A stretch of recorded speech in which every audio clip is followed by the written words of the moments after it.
नमस्कार दोस्तों, आप सबका स्वागत है इस वेलकम और टॉप यूट्यूब चैनल पे। हाँ जी, आज अपन पढ़ेंगे जनन ग्रंथि के बारे में, यानी गोलार्ध ग्लैंड के बारे में। हाँ जी, ग्रंथि दो प्रकार की होती है। क्या? ग्रंथि दो प्रकार की होती है। हाँ जी, एक है अंतःस्रावी ग्रंथि। कौन सी? अंत अंतःस्रावी ग्रंथि। अंतःस्रावी ग्रंथि यानी एक ग्रंथि है अपनी अंतःस्रावी ग्रंथि, एक है बहिस्रावी ग्रंथि। बहिस्रावी ग्रंथि। हाँ जी, ग्रंथि दो प्रकार की होती है, एक है अंतःस्रावी ग्रंथि, एक है बहिस्रावी ग्रंथि। ये जनन ग्रंथि अंतःस्रावी ग्रंथि है या बहिस्रावी ग्रंथि है? हाँ जी, मैं ट्रिक बता रहा हूं, उस ट्रिक को याद रखना। आपको अंतःस्रावी ग्रंथि भी याद हो जाएगी और बहिस्रावी ग्रंथि भी याद हो जाएगी। यानी अंतःस्रावी ग्रंथि कहेंगे किसे, बहिस्रावी ग्रंथि कहेंगे किसे। अंतःस्रावी ग्रंथि के अंदर कौन कौन सी ग्रंथियां आती है, ट्रिक डाल रखी है, यूट्यूब पे जाके जरूर देखना। बहिस्रावी ग्रंथि के अंदर कौन कौन सी ग्रंथि आती है, ट्रिक डाल रखी है, यूट्यूब पे जाके देखना। आपको एक ट्रिक बताता हूं, याद रखना। आप क्या करना, अंतक है ना, हारना नहीं, यानी आप है ना अंतक, हार मत मानना, हारना नहीं, अंतक कोशिश करते रहो, कामयाबी एक दिन जरूर मिलेगी। यानी अंतक हारना नहीं। अंत से क्या हो जाएगा, अंतःस्रावी ग्रंथि। अंतःस्रावी ग्रंथि कहेंगे किसे, हाथ से हार्मोन, यानी अंतःस्रावी ग्रंथि हार्मोन छोड़ेगी। क्या छोड़ेगी? हार्मोन, यानी हार्मोन निकालेगी। और क्या करेगी, रक्त के संपर्क में होगी। क्या? रक्त के संपर्क में, ना से नाली, ना से नाली और ना से ना, इसमें नाली नहीं होगी। यानी अंतःस्रावी ग्रंथि हार्मोन छोड़ेगी, रक्त के संपर्क में होगी, लेकिन उसमें क्या नहीं होगी, नाली नहीं होगी। बस इसी का उल्टा कर दो, बहिस्रावी ग्रंथि हो जाएगी। हार्मोन की जगह कर दो एंजाइम।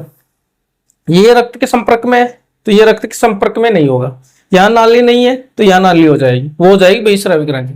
तो ये जनन ग्रंथि अंतःस्रावी ग्रंथि है या बहिस्रावी ग्रंथि है? ये जनन ग्रंथि अंतःस्रावी ग्रंथि के अंदर आती है। किसके अंदर आती है? अंतःस्रावी ग्रंथि के अंदर। ये जनन ग्रंथि मेल के अंदर भी पाई जाएगी और फीमेल के अंदर भी पाई जाएगी।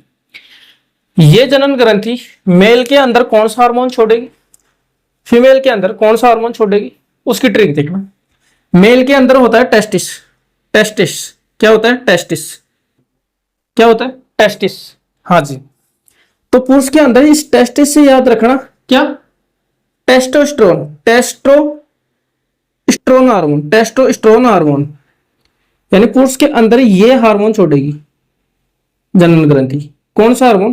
पुरुष के अंदर टेस्टिस होता है, तो इस टेस्टिस से याद रखना टेस्टोस्टेरोन हार्मोन। हाँ जी, यहां देखना फीमेल, फीमेल के अंदर क्या होगी, ओवरी। हाँ जी, फीमेल के अंदर ये जनन ग्रंथि 3 हार्मोन छोड़ेगी। हाँ जी, कितने हार्मोन? 3 हार्मोन। ट्रिक बता रहा हूं, याद रखना। ट्रिक क्या है इसकी, ट्रिक देखना। ए प्री, क्या? ए प्री, ए प्री, यानी जनन ग्रंथि फीमेल के अंदर यानी मेला के अंदर 3 हार्मोन छोड़ेगी। ट्रिक क्या बताई? ए प्री, इससे क्या हो जाएगा, एस्ट्रोजन।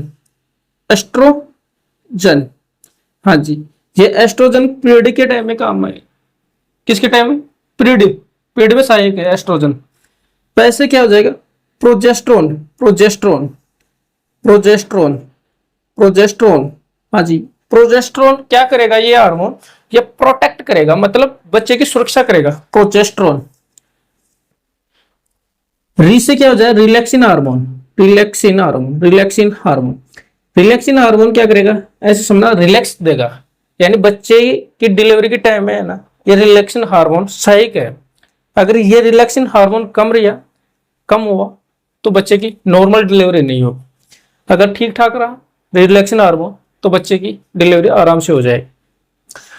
तो महिला के अंदर 3 हार्मोन, ट्रिक क्या है, ए परी, ऐसे एस्ट्रोजन जो पीरियड के टाइम में, पैसे प्रोजेस्टेरोन प्रोटेक्ट करेगा, मतलब बच्चे की सुरक्षा, रिलैक्सन हार्मोन बच्चे की डिलीवरी में।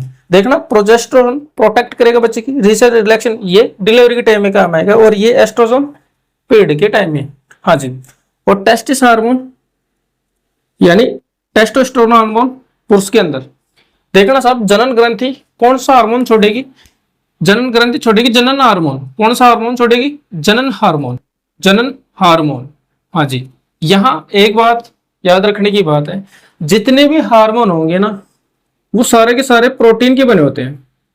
यानी जितने भी हार्मोन होंगे वो सारे के सारे प्रोटीन के बने होते हैं।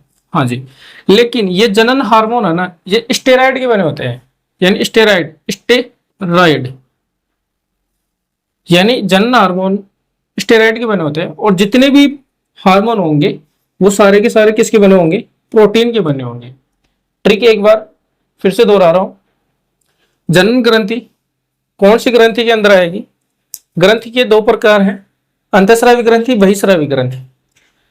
एक याद हो जाएगी, दूसरी ग्रंथि अपने आप याद हो जाएगी। एक ट्रिक बताई कि अंत तक हारना नहीं, अंत से हो जाएगा अंतःस्रावी ग्रंथि, हा से हार्मोन यानी अंतःस्रावी ग्रंथि हार्मोन छोड़ी, र से रक्त के संपर्क में, ना से नाली, और ना से ना, इसमें नाली का संपर्क नहीं होगा। हाँ जी, ये जनन ग्रंथि मेल और फीमेल दोनों के अंदर पाई जाएगी। मेल के अंदर टेस्टिस होता है यानी टेस्टिस, तो टेस्टिस से याद रखना टेस्टोस्टेरोन हार्मोन। हाँ जी, फीमेल मेला के अंदर ओवरी। हाँ जी, मेला के अंदर ये जनन ग्रंथि 3 हार्मोन छोड़ेगी।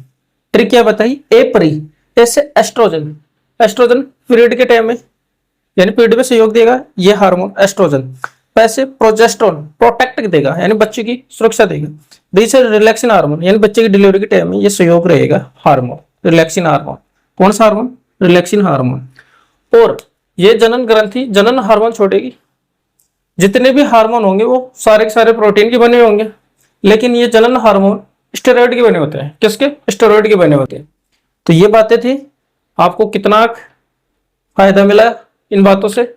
अगर ये ट्रिक और ये मेरे द्वारा बताई गई जानकारी आपको अच्छी लगी हो तो वीडियो को जरूर शेयर करना, चैनल को जरूर सब्सक्राइब करना, और कमेंट करके बताना आपको ये बातें कैसी लगी और कैसे नहीं लगी, और कितना याद हुआ, कितना याद नहीं। ठीक है दोस्तों, जय हिंद, जय भारत।